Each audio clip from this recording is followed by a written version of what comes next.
Well, ladies and gentlemen, today's the day. In case you missed it, today Nintendo had their Nintendo Switch 2 Direct. Lasted for about an hour, and they showed us quite a bit of information about the Switch 2 and some of its upcoming games that we can expect to hit the platform in the months to come. In this video, I want to go over some of my first impressions and give you some of my initial thoughts on what I saw in the Direct, how I feel about it, and just some overall opinions on it. If you go on to enjoy the video, make sure you hit the like button, subscribe, and without further ado, let's get right into this shit, shall we? Now, usually, I try to give like some kind of intro or something, but I feel like today, the video needs no intro because we all know why we're here. The Nintendo Switch 2 Direct finally happened, and we finally got a closer look into the future of Nintendo. And in my opinion, just off the bat, it's looking pretty good. The future is definitely a lot brighter than it was a couple months ago. That's for damn sure. Well, we've got a lot of information to go over here, ladies and gentlemen, so let's just hop right into it. So they start the Direct off, and it starts off pretty hot. The first thing they show you is Mario Kart 9, but it's not actually called Mario Kart 9. Instead, they opted for Mario Kart World, which, after learning about the title, I think is a much more fitting name than Mario Kart 9. And immediately, they start showing us some of the new gameplay features that we're going to see. We see Mario wall riding and fucking rail sliding. It looks pretty insane. You got 24 racers all in one jam-packed race. And instead of taking place, like on a racetrack, this time around, they've opted for being able to drive pretty much anywhere in the world that they've set up. In previous Mario Kart games, you've had more linear races. You go from one racetrack to another. Where this one is set up to be more of like an adventure-style racing game, where you're basically able to drive around wherever you want to. And I like this, actually. I think that it's a very good change of pace for the Mario Kart series, and will really breathe a breath of fresh air into this franchise as well.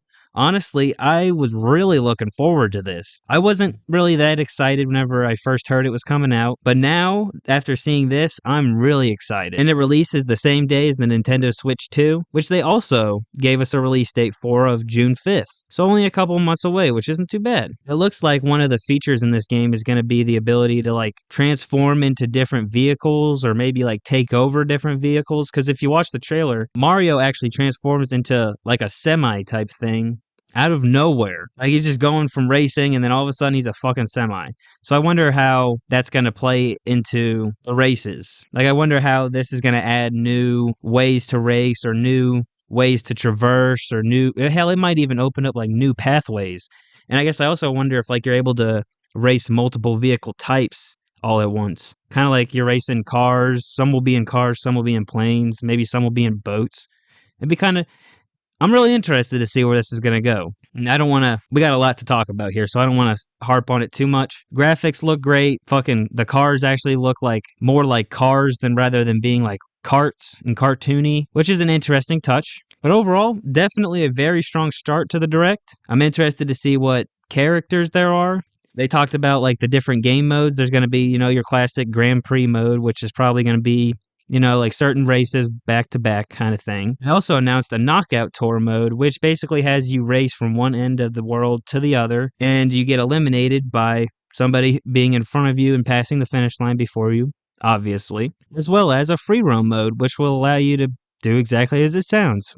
Freely roam the world and explore to your heart's content. And this time around, they've thrown in some extra obstacles by making it so that the atmosphere will also play a huge part in each race and its outcomes. Things like weather, snow, rain, all that stuff, I assume will affect how your car drives, how it handles, all that shit.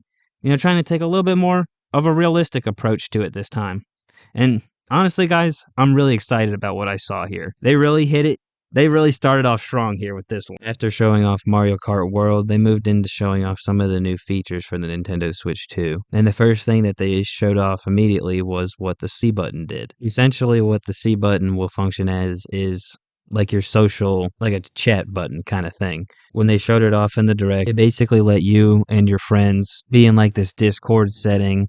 And it was broken up into squares, kind of like how Discord is. And it lets you and your friends share screens, talk to each other, chat with one another, that whole kind of thing. And I thought it was very interesting, especially because the first Switch, in order to chat and talk to your friends, you had to use the Switch mobile app. So it feels like this is definitely a step in the right direction and honestly goes all in on social features to ensure that you can talk with your friends and can honestly make for some pretty cool and unique like gameplay moments as well.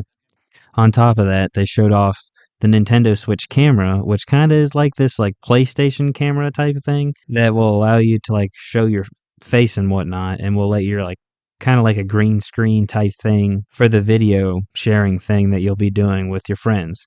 So basically, you'll be sitting there playing your game, and it'll add in your face as well. So it kind of looks like you're sitting there playing the game. And you can all, I think there's like 4 or 5 people that can talk at one time, and you're all sitting there, and all of you are playing maybe one game, or you could all be playing a different game, and you're all able to kind of see what's going on in each other's game. It's pretty cool, kind of unique, pretty interesting for people who are more interested in like the social aspect of it. I'm sure that this will be pretty nice for them. But honestly, this was really the only part I was kind of, we'll have to see how it functions kind of thing to see if it's any good, because while it is a really awesome concept, it'll be interesting to kind of see how it's executed and see if it works as well as it's intended to work. Because this could easily be something that, if it works as intended, it's really awesome. But if it doesn't work as intended, it could definitely just fall by the wayside and nobody really ever uses it. And it just goes down as another gimmick. Now, one interesting part that I did see about this was that they said that in order to use this, you'll need a Nintendo Switch Online membership. But at first, it would be free to use for at least a limited time. This is extremely interesting, I think, because it basically means that in order to engage in any of the social things, you need to have a Nintendo Online membership. So like I said, it'll be interesting to see how everybody responds to that kind of thing. I guess really time will tell if it gets used as much as it could potentially get used. In the Direct, they kind of showed it. They displayed it being used with like Mario Party, which in a game like that, I think it would work really well in, but I don't think it's something that will be implemented in every game kind of thing. And I guess it is neat. And I guess it is good that it's supported by parental controls as well. So there's that also. After this, they went in depth on their game sharing process. This allows you to temporarily share games with somebody that's in your family thing for Nintendo Switch Online. It allows you to share a game with them for up to 2 weeks, in which after that period, the game will be returned to you. You can also use this feature to play with friends, and also use the chat features to be able to play those games with them as well. This also extends to people who are right next to you. You don't need to be wireless, or you don't need to be like far away to do it. You can just do it with somebody who's sitting next to you. This makes it so that you and somebody who's local with you can both play the same game. And I thought it was a pretty neat feature. So basically what they described it as, once you go to game share with somebody, it creates like a digital game card kind of thing. And that allows you to, kind of lend it out to them. If there's a game that you have that your friend is interested in, Nintendo does fucking random things that other game companies have had for years and does it in a Nintendo way. That's just how Nintendo does it. After this, they actually gave us a pretty in-depth look at the Switch itself, going over like its dimensions and giving you more of like a general overview of what the console's going to look like. So the screen itself is 7.9 inches, a pretty significant jump from the last Switch, and it is the same thickness as the last Switch. And then they showed us the screen, and they even gave you a comparison so that way you could compare the amount of pixels in this Switch compared to the last Switch, and the jump is pretty substantial. We're going from like a 720p display to a 1080p display. And the screen does support up to 120 frames per second, and this is built into the console itself. So not only is it just for docked mode, but while you're playing it in handheld mode, it'll also support this display output. The screen is supposed to be much more vivid, and even interestingly enough, supports HDR, which is also built into the system itself, which I thought was which was pretty nice. I thought they showed us that the Joy-Cons connect magnetically and are able to be taken off with a release valve found in the back, as well as officially confirming that the Joy-Cons are both mouse compatible, and they even showed us a little tech demo game for it, which I thought was pretty cool. It was like this wheelchair basketball type game where you use the Joy-Cons to push yourself forward and do shots and shit. It was pretty dope. This is another thing that will be pretty interesting to see how it gets used in the future. I hope that it doesn't just become like a gimmick that doesn't ever get used for anything. I feel like they could if they actually tried, they could come up with some pretty unique gameplay mechanics. But it's going to take some dedication from some developers before we actually see something like that. Oh, and I almost forgot to mention, it does come with a built-in microphone so you can talk to your friends. And they showed that like it tries to make it so that it's just your voice without the background noise, which would be interesting to kind of test out and see if it does as well as they kind of showed it off with it, because they showed like somebody like cooking and making noise and shit in the background. So it'll be interesting to see how well that actually works. They also showed off that it had 3D audio built into it, which I thought was a pretty neat feature. And of course, they had to show off that kickstand leaning all the way back, looking like it paid $50 to get freaky in GTA 5 or some shit. And also, interestingly enough, Nintendo didn't cheap out this time when it comes to the storage, with the Switch 2 offering 256 gigabytes straight out of the gate and being able to expand the storage using micro SD express cards. Kind of a shame it's not micro SD, but I understand because micro SD is fucking slower than shit, so it's understandable. And then finally, they showed us that the dock actually supports up to 4K resolution. So these games are going to be looking pretty nice until you realize you also have to pay $10 to upgrade to the new versions. Because that was something else they showed off, was they'd have the previous versions of the game for the first Nintendo Switch.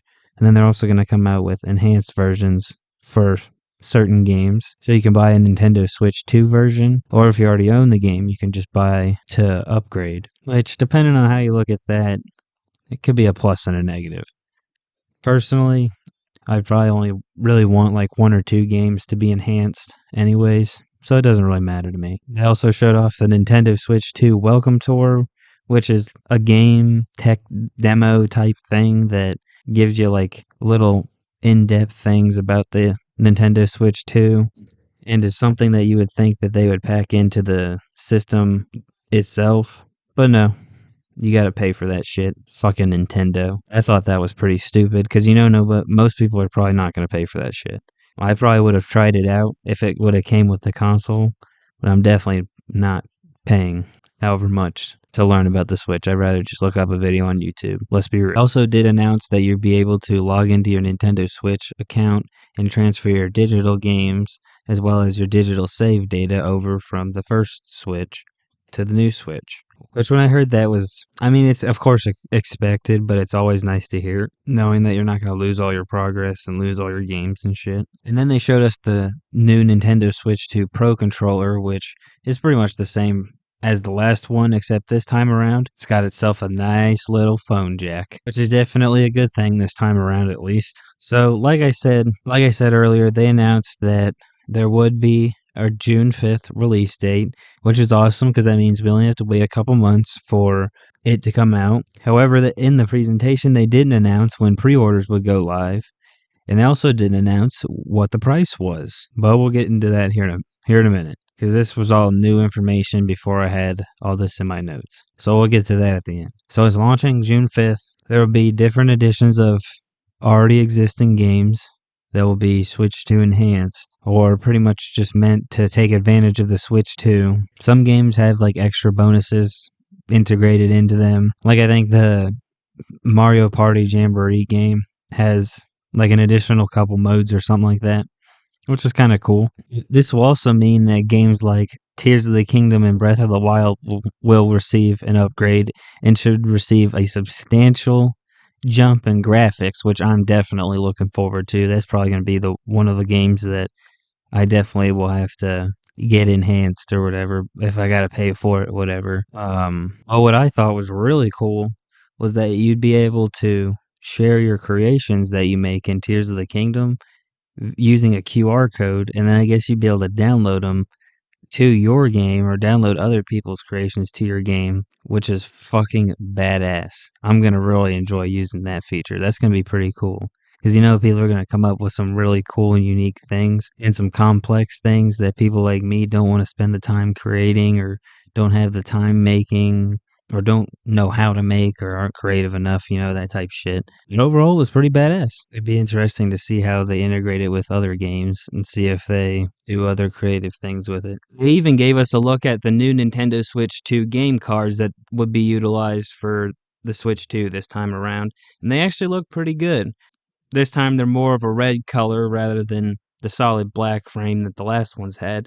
And it's a pretty nice change. Nothing too crazy, but it's something you definitely like to see. And this time around, the cards are supposed to have faster reading and writing speeds, so your game should be loading a lot more faster this time around. And hopefully won't have any more several minute long loading screens. One of the neat features that they showed us was the ability to use the Nintendo, maybe like the Nintendo Now app, I think, to get directions to like hidden items and shit that are in games. Like Tears of the Kingdom was the example that they used in the direct. And it basically like had them showing Link like where to go to find like a hidden item, and I thought it was kind of cool. Probably not something I would use at all, but still kind of cool nonetheless. And then they also went over like you'd be able to use mouse controls for aiming and shit like that. So it seems like they're at least going to utilize the mouse part of the Joy-Cons, at least for the first part of the life cycle of the Switch 2. We'll see what happens going forward, because you never know. Like I said, it could just become one of those gimmick things that no developer really utilizes and just kind of gets tossed to the wayside. So time will have to kind of tell on that one. And then they told us about the ability to upgrade your games from old Switch versions to the new Switch versions. And this was kind of interesting, because in order to upgrade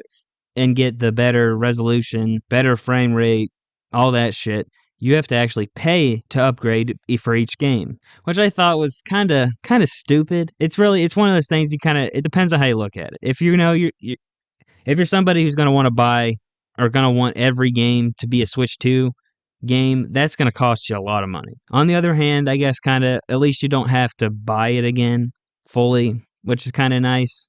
And hopefully it'll only be like $5 or $10 to upgrade, but still, it's kind of stupid. I kind of wish that like maybe some games were free upgrades, or like the developers had a choice to make it a free upgrade, kind of like what they did with PlayStation. But nonetheless, at least you can upgrade it, make it a little bit better. And hopefully Pokemon Scarlet and Violet will finally run at fucking 30 frames per second. Oh man, hopefully. Hopefully, guys, hopefully. And it'll also be interesting to see how the mouse controls work on like different surfaces and whatnot, not just like a hardwood desk or a hardwood table. Like if you're sitting on the couch or whatnot, is it really going to work that well still? Or I don't know. It's going to be interesting, that's for sure. It seems like they really leaned into the more family togetherness side of the Switch this time around. Then they had a banger. Elden Ring on the Nintendo Switch 2. This had me really fucking excited. I couldn't believe something like this is even possible. Of course, I've already beat Elden Ring.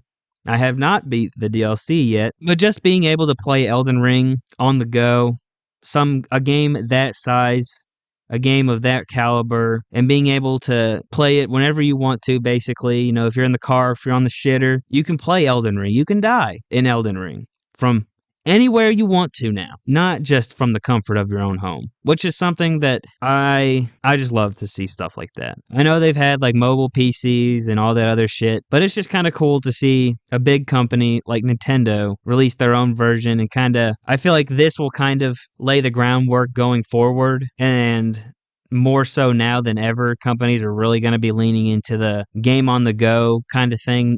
You know, at first it was I think they thought that people were going to want to play it on their smartphones, but then you realize touch controls are ass, and it'd be better just to shove the phone up your ass and hope for good results than to try to use touch controls. But now we see a lot of companies coming out with, you know, PC handhelds and game handhelds. It's kind of looking like that's the future. You know, you're not just tied to sitting at your screen or sitting at your computer or sitting in front of your TV at home. You can kind of game wherever you want to. And I think that also it'll kind of take the stress away from, you know, you really want to play a game. Let's say you're playing like an RPG. Well, instead of having to wait till you get home, if you have like 30 minutes of break time, you can play a little bit here and there, rather than having to wait till you get home and then being tired and then just deciding not to play. You know, you can get your game time in here and there whenever you need to. So this whole thing is just honestly kind of cool to see. Elden Ring, you know, they've done like impressive games before, but I feel like Elden Ring, with the amount of shit that goes on, really shows us what this system will be able to handle and what this system is capable of. And I'm really excited going forward, guys. Just this announcement alone, I feel like really solidified the capabilities and the power of the Switch 2. And I'm all for it. After this, they'd go on to announce that Street Fighter 6 would also be joining the fray on Nintendo Switch 2. And they showed off you'd be able to get the first year of characters as well, which I thought was pretty cool. I didn't get super into Street Fighter. I've tried to, but I just couldn't get into it. I kind of got a little bit more into Tekken or whatever. But hey, this is always nice to see. Of course, Madden and FC had to make their way over to the Switch because EA saw that they probably lost millions of dollars in microtransaction revenue. So they made sure that they showed up on the Switch in day one, and you'll be able to play FC and Madden on the Switch too. Great. They also showed us Hogwarts Legacy, which I thought was kind of interesting. They showed off that you'd be able to use mouse controls to, use the wand and shit and probably fly around and whatnot, which I thought was pretty cool. I always thought this was one of those interesting games that they actually were able to make work on the Switch because they actually did release this for the original Switch. But of course, they had to make some cutbacks. So it'll be interesting to see how this one fares on the new hardware. After that, they showed us one of my most anticipated games for the summer. Tony Hawk Pro Skater 3 and 4 would also be making its way to the Nintendo Switch 2. And this makes me wonder if I need to maybe consider double dipping on this one. One for the Switch, one for at home. It also went on to show us that Hitman 3 World of Assassinations would also be making its way to the Switch 2. And this is another one that I think is pretty interesting because if you remember, it also came out on the first Switch, but it was a digital download only, or it was something you could only run on. I think it was actually, no, it was, you could only stream it, I believe, or it was a cloud only one kind of game.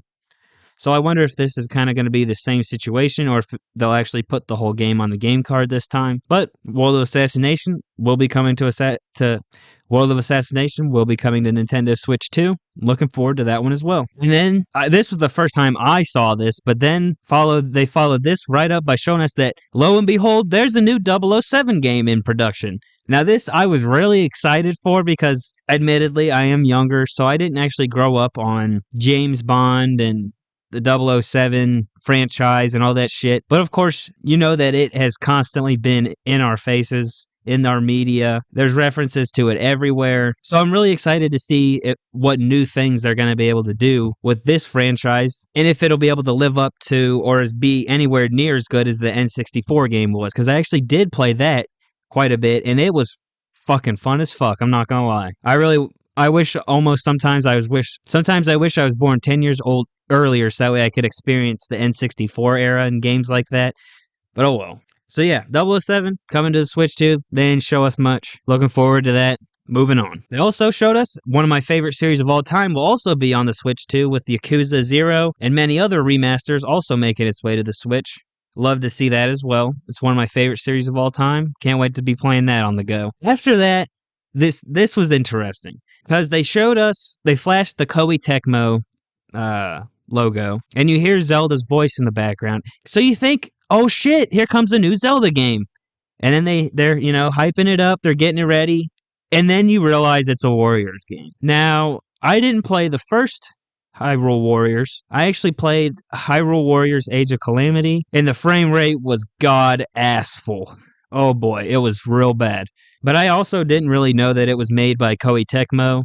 So whenever I saw that logo, I just thought that they were creating a new Zelda game and it was being developed or in collaboration with Koei Tecmo. So I thought that we were going to get like a Ninja Gaiden fucking combat Zelda type game or some shit, like some heavily combat Zelda game. But no, it was just another Warriors game. Great. Didn't they already release a Dynasty Warriors game earlier this year too? So two Dynasty Warriors games in 1 year. Interesting. Hopefully Dynasty Warriors fans are excited about it. I was just kind of let down. Oh well, I guess that's what I get for getting excited. But Hyrule Warriors Age of Imprisonment is supposed to be leading into Tears of the Kingdom. So yeah, I'll probably give it a shot. See if the frame rate's better. Hopefully it plays. Because Age of Calamity was actually pretty fun for the most part, except for the frame rate and shit. So hopefully this game will be even more fun. We'll just have to see. Alright guys, now we get into my favorite part of this entire presentation.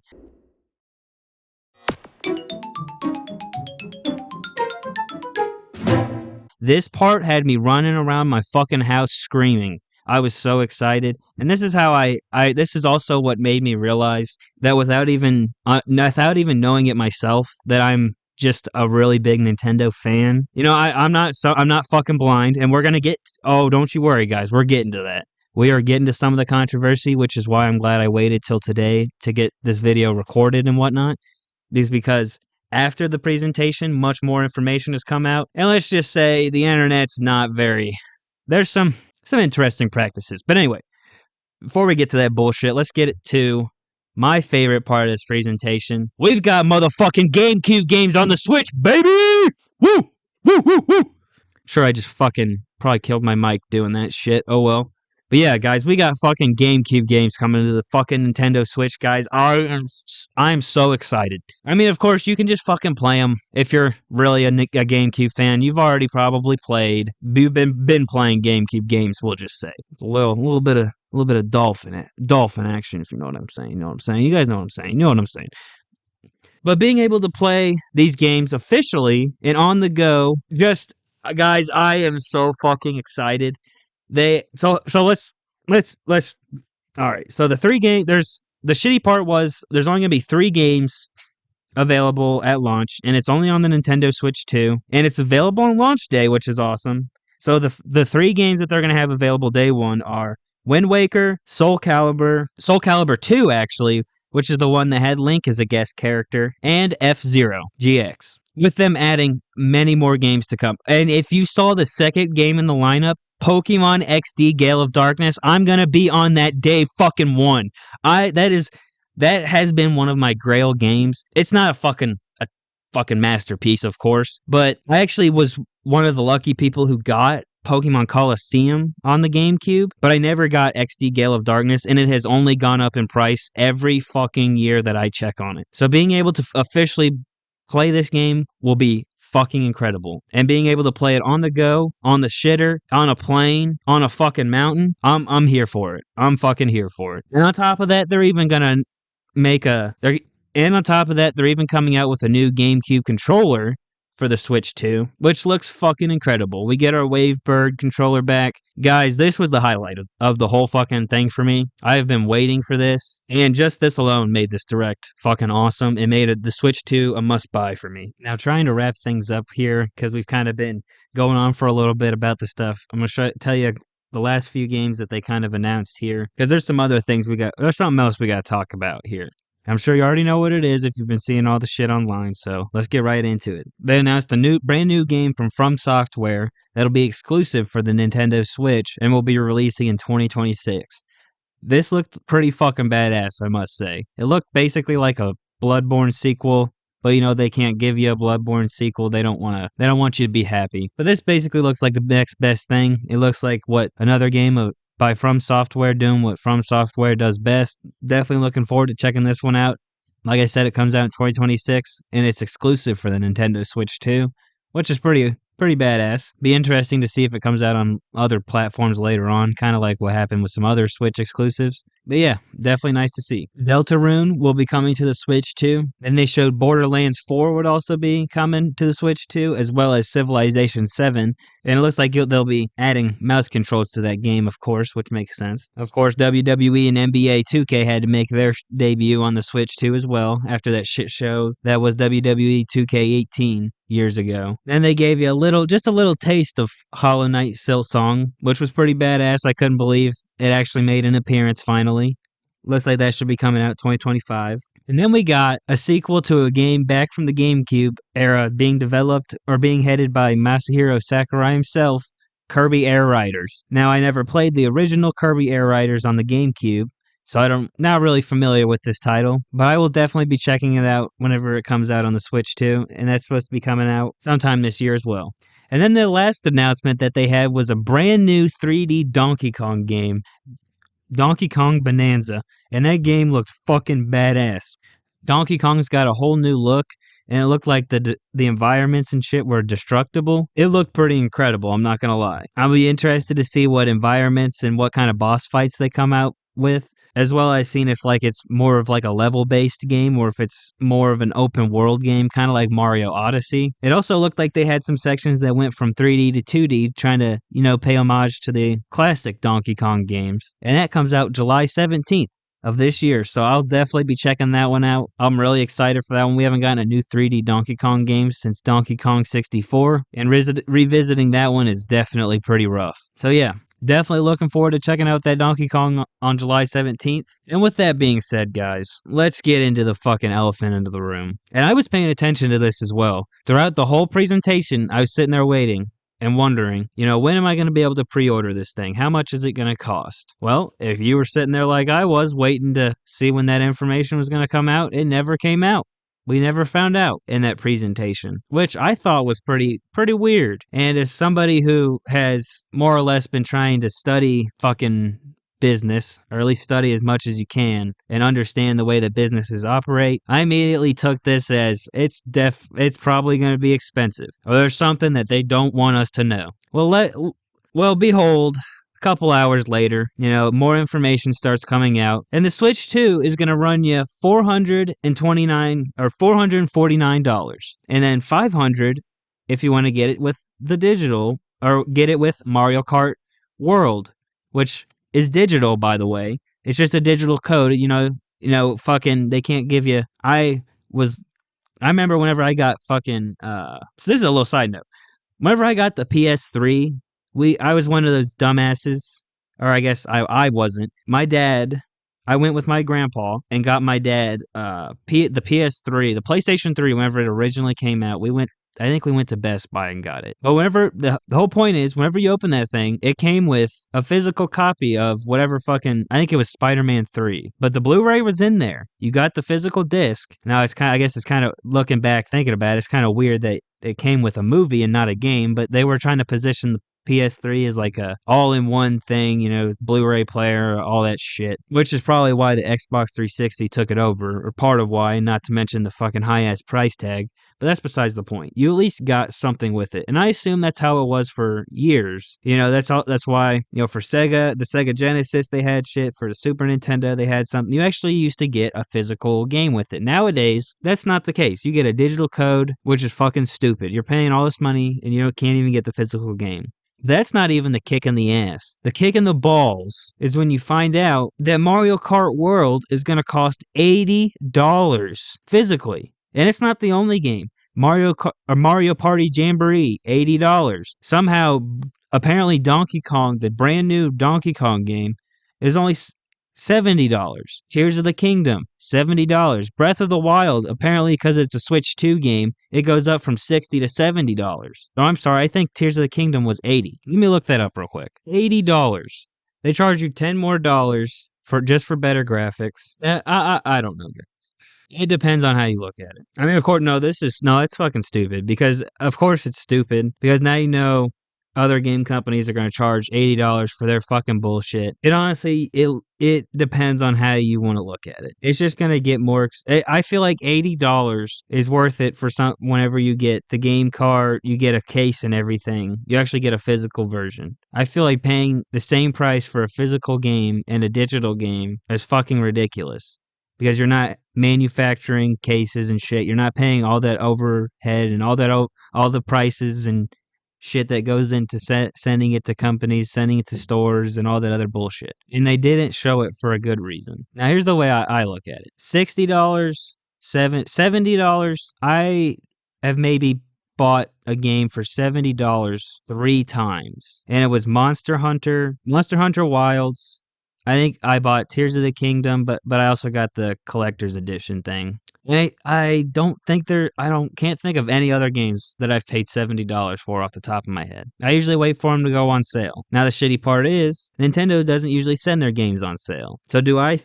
So if I had to actually go into a store and pay $80 for Mario Kart, it'd be really difficult for me to. Now, if they bring enough new features and shit to it, maybe. But they're really going to be shooting themselves in the foot, I think, with this. I think the reason that they made Mario Kart more expensive specifically was because Mario is super big now. They've had the movie. He's much more recognized now, and they're honestly more popular than they've ever been. But I also think they did that to push you to get the $500 system that comes with Mario Kart, which is what I'm going to do now, because I don't want to pay $80 plus tax. Don't forget about that. So it's going to be around $90 for a fucking game, plus controllers, or plus at least a controller and a couple more games. So already you're looking at $580 for the damn controller, plus a couple games.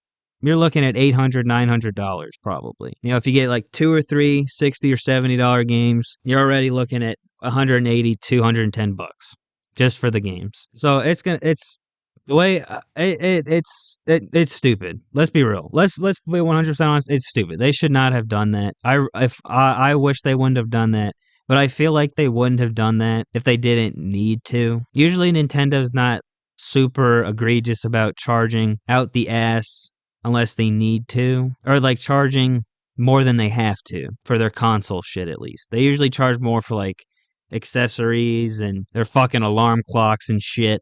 For me personally, I usually don't buy my games new. I would maybe, if Mario, if I wasn't getting Mario Kart with the system, I would probably buy Mario Kart just because it looks way better than the last couple have, at least for me, my interests. But that's a tall ask. That's a really tall ask, and you know that more game companies are going to start doing that. And here's my perspective on it. I try to buy my games physically as often as possible. If it's going to get to the point where they're not going to give us the physical games, they're not even going to give us the games on the discs or on the cards, which is a whole nother thing that they were doing, where a lot of games aren't even going to be, it's just a key. They're not even going to, then I'm not buying new games. That's just not, if it's a really good game, I think it's justified because, you could realistically a lot of the time get hours of entertainment out of one game. You can replay it over and over again. But $80, that's $60 to $80 has always been a lot of money to me. And honestly, before I didn't think there was any way that GTA 6 would cost $100, but now it's starting to look more and more possible. Like, I don't know, guys. I'd pay $80 for a game I really, really wanted, but I wouldn't pay $80 for something that I kind of want, if that makes sense. Like, if I'm in the store and I've got, let's say I have 95, let's say I have $100. If I'm in the store, a GameStop, and I see a game that I kind of want for $80, and then two other games that I kind of want for $40 a piece, $30 a piece, and then I can also get another game that I kind of want for $20 a piece. You're more than likely you're going to go for the cheaper options. So unless Nintendo is going to start discounting their games reasonably, then I don't know. It's going to be interesting. I still think it'll sell, of course, because it's fucking Nintendo. And as a huge Nintendo fan, like here's how I'm looking at it. I'll pay. I want the console. I'll probably get the bundle. I want Metroid Prime 4 really bad. I've wanted that one for a long time. And then there's a couple other games that I'm looking at. But honestly, I'd rather just fucking get those couple games and then pay a couple, like the $10 to up-res a couple other games, like Tears of the Kingdom. It'd be nice to see that game running at the upscaled resolution and whatnot. But yeah, guys, I don't know. I don't know why they would. I know why they did it, of course. That's business shit right there. And I'm honestly looking at Nintendo from a business standpoint. As stupid and as much as I hate, you know what? Hold on, as much as I hate to say it, they're really the only game company that can do something like this and have a chance of getting away with it. If PlayStation did something like this, they would not get away with it. That game would flop. They don't have anywhere near the IP power that Nintendo has. Nintendo's basically like the Disney of games. I give them a lot of fucking leeway because I'm a huge Nintendo fan, but I'm also not fucking blind to shitty practices. And this one was definitely not consumer friendly, but I feel like they're doing it to push people to get the digital system or get the bundle for the Switch 2. I'm sure they don't actually expect a lot of people to pay $80 for a game that they could get bundled in with the system for 50 extra bucks. But I don't know, guys. Honestly, but overall, no, hold on. Actually, I got one more thing for you guys. I feel with the key thing, like in the recent Treehouse thing that they did, a lot of games were showing up with, all the game isn't on the card, or all the game isn't on the little cartridge thing. You know one reason they're probably doing that, guys? Because of the leaks and shit.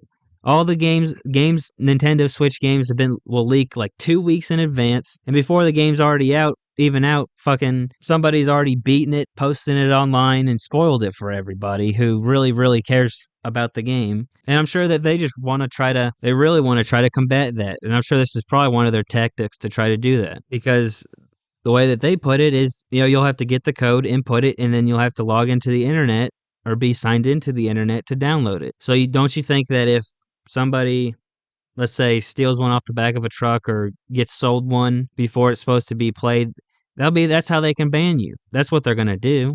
That's probably one of their big techniques. I wouldn't be surprised if a lot of their bigger games, or some, not all of them, some of their bigger games are like that, where you have to log on to the internet and put in a code or whatever. You have to put in the code and download the game from the Switch eShop, so they can see who's stealing their shit and see who's posting it and see who's put a stop to it. Or I'm sure this is probably one of their measures to try to put a stop to it. But yeah, guys, with that, all that being said, overall, I'd give the Direct a 10 out of 10. You know, maybe it was better that they didn't show the prices, because if they would have, it would have definitely lowered it to about an 8 out of 10. Although it was kind of shitty of them to do that, because you know not everybody who tuned into that is going to go into their website and check that shit out. So I was not a fan of that. But overall, I was happy with what I saw. I'm happy with that. The graphics are looking better. It ran a whole lot smoother, it looked like. I'm really looking forward to playing the GameCube games. I'm really looking forward to a lot of the games that are going to be coming out and being able to play them pretty much anywhere. Another way I'm kind of looking at this is, honestly, guys, I need to focus more on my career in my life. And I feel like this generation is going to be more of a Switch generation for me, where I'll be just kind of playing games on the go, especially if they're going to lean more into things being digital. I'm just not. I mean, I get the convenience, don't get me wrong, but not owning it and the fear of at any point, I like every once in a while you just get an itch to play a game. And the idea that one day let's just say I get the itch to play Ninja Gaiden Sigma, and then I go onto my PlayStation and it's just not available anymore. Like, you can't even play that on the PlayStation right now. Or I guess you can through the Master Collection, but they control all of it. And if the servers go down, you're screwed. Console stops working or whatever. You don't have any way of accessing your stuff. If they ban your account, you don't get to play those games anymore. If you forget, it's a lot of shit, guys. And it's more so, honestly, deep down, it's more so I like opening the game experience. It's more of an experience to me. A game isn't just a disc. It isn't just the files that are on the disc. To me, a game is all of it. It's the case. It's the fucking manual. It's the disc. That's kind of what it is to me. It's never just been about what is on the disc, I guess. I don't know. I know there's other people who are like that as well. If you don't understand that, then I'm sure you think I'm just fucking crazy. But it is what it is. With that all being said, guys, if you enjoyed the video, make sure you leave a like. Subscribe if you're new. Leave me a comment. Let me know what you guys thought about this Nintendo Direct. Are you guys excited for the Switch 2? Are you going to be buying one? Or are you not going to be buying one? I guess let me know how you let me know how you're feeling about them prices. Do you guys think it's reasonable? Is it something that you think is completely unreasonable? How are you feeling about it? Let me know down in the comments. And also, if you don't really give a fuck about the Switch 2, just start a conversation down there. Who gives a fuck? Just talk. I usually try to respond to you guys down in the comments. And yeah, with all that being said, guys, stay chill, stay real, stay safe, stay lifted, and have a good one, guys. Peace.